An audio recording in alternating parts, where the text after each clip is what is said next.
Hi, my name is Ileana Kanadaris, and I'm a civil rights attorney based in New York City, dedicated to fighting sexual assault in school. I'm making this video in support of the Me Too K-12 movement, and I encourage other civil rights attorneys to create a short video in support of this movement too.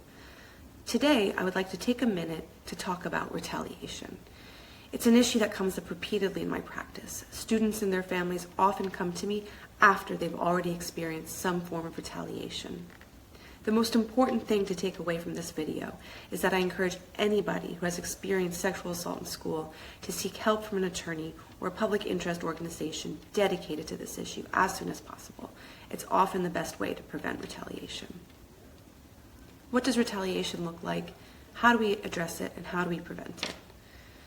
When you complain about sexual assault in school, or when you participate in a proceeding or an investigation, you are engaging in protected activity under the law.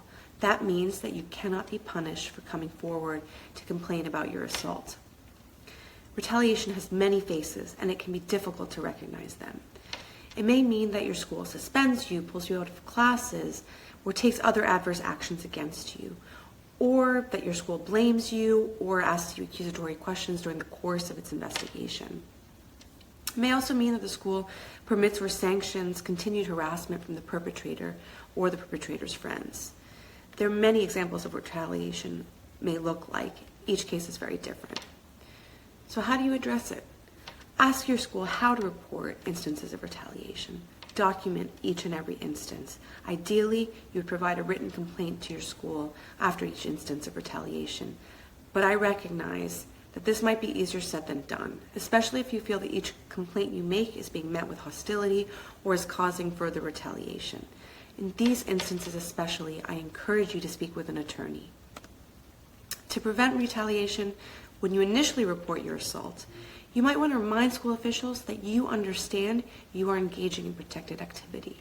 You might also want to ask your school to remind the perpetrator that they cannot retaliate against you. Retaliation can be extremely difficult to deal with, but there are many resources to help you. And it's important to spread the word that retaliation is a large part of the problem of sexual assault in school. Thank you.